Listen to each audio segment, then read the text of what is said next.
केरल एक ऐसा राज्य जहां दशकों से सत्ता का खेल लगभग तय माना जाता था। कभी कांग्रेस, कभी वामपंथ। लेकिन 2021 में जब वामपंथी मोर्चे यानी कि एलडीएफ ने लगातार दूसरी बार सत्ता में वापसी की, तो ऐसा लगा कि कांग्रेस का अस्तित्व खत्म होने की कगार पर पहुंच गया है।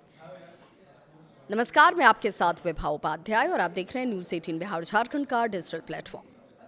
कार्यकर्ता निराश थे, नेता गुटबाजी में उलझे थे, जनता कांग्रेस से उम्मीद छोड़ चुकी थी। लेकिन इसी अंधेरे के बीच एक नेता उभरा जो न जातिगत राजनीति के सामने झुका, न गुटबाजी के आगे टूटा और न ही वामपंथ की लाल आंधी से डरा ही। उस नेता का नाम है वीडी सतीशन। आज वही सतीशन केरल के नए मुख्यमंत्री बनने जा रहे हैं। तो आखिर कैसे एक शांत, सॉफ्ट लेकिन बेहद सॉलिड नेता ने वामपंथ के गढ़ में पंजे की सुनामी ला दी, ये भी समझना जरूरी है। 2021 की हार जब कांग्रेस टूट चुकी थी, 2021 का विधानसभा चुनाव कांग्रेस के लिए किसी सदमे से जैसे कम नहीं था। केरल की राजनीति में दशकों से एक परंपरा चली आ रही थी, एक बार यूडीएफ, फिर अगली बार एलडीएफ। लेकिन पिनराई विजयन के नेतृत्व में एलडीएफ ने लगातार दूसरी बार जीत दर्ज करके इतिहास बदल दिया। उस हार के बाद कांग्रेस के अंदर सब कुछ बिखरता हुआ नजर आ रहा था। कार्यकर्ता हताश थे, बड़े नेता आपस में लड़ रहे थे, पार्टी दो गुटों में बटी हुई थी, जनता को कांग्रेस में कोई भविष्य नजर नहीं आ रहा था। ऐसे मुश्किल दौर में विपक्ष के नेता की जिम्मेदारी मिली वीडी सतीशन को। सतीशन ने सबसे पहले क्या बदला? तो केरल की राजनीति में एक पुरानी परंपरा रही, बड़े नेता सत्ता पाने के लिए जातिगत और धार्मिक संगठनों के दरवाजे हमेशा खटखटाते हैं। लेकिन सतीशन ने आते ही इस राजनीति को चुनौती दी। उन्होंने साफ कहा, मैं जनता की राजनीति करूंगा, किसी संगठन के आशीर्वाद की मुझे जरूरत नहीं है। यही उनका सबसे बड़ा दांव साबित हुआ। जातिगत राजनीति को उन्होंने खुली चुनौती दी। केरल में नायर सर्विस सोसाइटी यानी कि एनएसएस और एसएनडीपी जैसे संगठनों का काफी प्रभाव माना जाता है। अक्सर राजनीतिक दल इनके दबाव में फैसले लेते रहे हैं।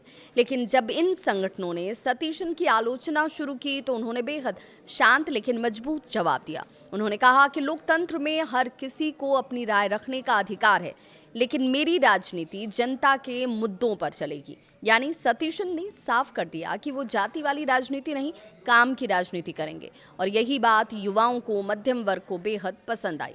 कांग्रेस की सबसे बड़ी बीमारी, जिस वजह से कांग्रेस आज इस हालात में है, जानकार ये कहते हैं कि गुटबाजी एक बड़ा कारण है। अब सबसे बड़ी चुनौती थी कांग्रेस की अंदरूनी खुद की लड़ाई। सालों से केरल कांग्रेस दो हिस्सों में बटी हुई थी, ए ग्रुप और आई ग्रुप। हर नेता अपने गुट को, ग्रुप को मजबूत करने में लगा था, लेकिन सतीशन किसी बड़े गुट का हिस्सा नहीं थे। यही उनकी ताकत भी बनी। उन्होंने खुलकर कहा, हम विपक्ष से कम हैं, अपने लोगों से ज्यादा लड़ रहे हैं। विपक्ष से हमें लड़ना चाहिए था, लेकिन हम विपक्ष से कम और अपने लोगों से ही ज्यादा लड़ते हुए दिखाई देते हैं। इसके बाद उन्होंने एक नया नारा दिया, टीम यूडीएफ। धीरे धीरे कार्यकर्ता फिर सक्रिय भी होने लगे और कांग्रेस एकजुट दिखाई देने लगी। वामपंथ के खिलाफ असली लेफ्ट की राजनीति अब सवाल था। केरल जैसे वामपंथी राज्य में कांग्रेस जनता को कैसे अपने पक्ष में करेगी? सतीशन ने यहाँ सबसे बड़ा राजनीतिक दांव खेला। उन्होंने कांग्रेस को असली लेफ्ट यानी कि रियल लेफ्ट के रूप में पेश करना शुरू कर दिया। उन्होंने नेहरूवादी समाजवाद की बात की, गरीबों, बेरोजगारों, पिछड़ों के मुद्दे उठाए, जनता को समझाया कि कांग्रेस भी सामाजिक न्याय की राजनीति कर सकती है। इसी रणनीति का असर इतना बड़ा हुआ कि कन्नूर जैसे वामपंथी गढ़ में भी कांग्रेस की पकड़ मजबूत होने लगी। विधानसभा में पिनराई सरकार पर धारदार हमला। सतीशन सिर्फ मैदान में ही नहीं, विधानसभा में भी बेहद आक्रामक नजर आए। उनकी शैली अलग थी, न ज्यादा ड्रामा, न अनावश्यक बयानबाजी, सीधे तथ्य यानी फैक्ट और सटीक जो प्रहार है, हमला है, वो करना। कई बार ऐसा हुआ कि उनके सवालों का जवाब देने के लिए एक साथ कई मंत्रियों को खड़ा होना पड़ा। सबसे ज़्यादा उन्हें लोगों के सवालों का सामना करना भी पड़ा है और इससे जनता के बीच एक मैसेज तो ज़रूर गया कि विपक्ष अब कमज़ोर नहीं रहा। जनता के बीच रहने वाला नेता सतीशन की सबसे बड़ी ताकत बनी उनकी अपनी सादगी। उन्होंने बड़ी बड़ी गाड़ियों और भारी सुरक्षा घेरे वाली राजनीति से दूरी बनाई।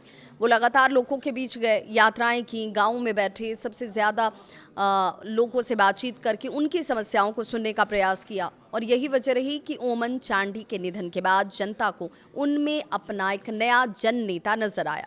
सहयोगियों को साथ रखने की कला उनकी सबसे ज्यादा चर्चा में है। यूडीएफ गठबंधन में कई दल हैं, मुस्लिम लीग, केरल कांग्रेस के अलग अलग गुट, युवा संगठन, इन सबको साथ रखना आसान नहीं था।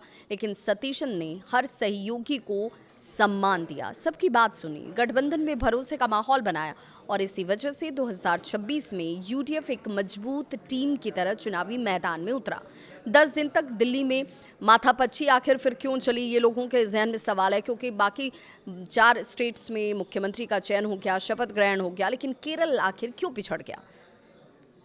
चुनाव जीतने के बाद भी मुख्यमंत्री की कुर्सी आसान नहीं थी केरल में। उसके लिए एक चेहरा तय करना एक बड़ी जद्दोजहद थी। दिल्ली में लगातार बैठकों का दौर इसे लेकर चलता दिखा। केसी वेणुगोपाल, रमेश चेन्निथला जैसे बड़े नेताओं के नाम भी चर्चा में रहे। हर गुट ये चाह रहा था कि उनका नेता मुख्यमंत्री बन जाए, लेकिन आखिरकार राहुल गांधी और मल्लिकार्जुन खड़गे ने एक बड़ा संदेश दिया। उन्होंने कहा कि जो जमीन पर लड़ेगा वही नेतृत्व करेगा, और इसी के साथ वीडी सतीशन के नाम पर मोहर लग गई। लेकिन असली चुनौती अब शुरू होती है। अब सतीशन मुख्यमंत्री बनने जा रहे हैं, लेकिन चुनौतियां उनके सामने बहुत हैं। केरल इस समय भारी आर्थिक संकट से जूझ रहा है। राज्य पर कर्ज का बोझ बढ़ चुका है, सरकारी खजाना दबाव में है, बेरोजगारी की बड़ी एक समस्या है, विकास परियोजनाओं के लिए फंड की कमी है।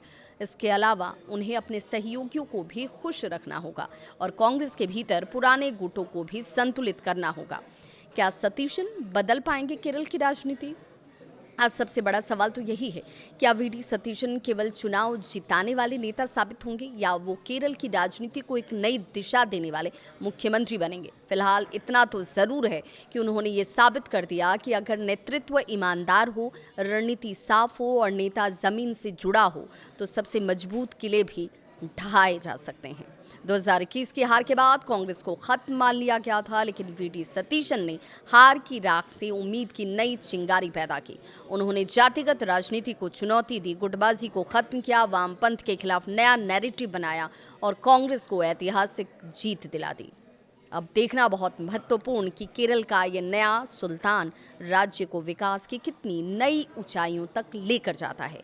इसे लेकर आपकी क्या है सोच, अपनी राय जरूर साझा करें।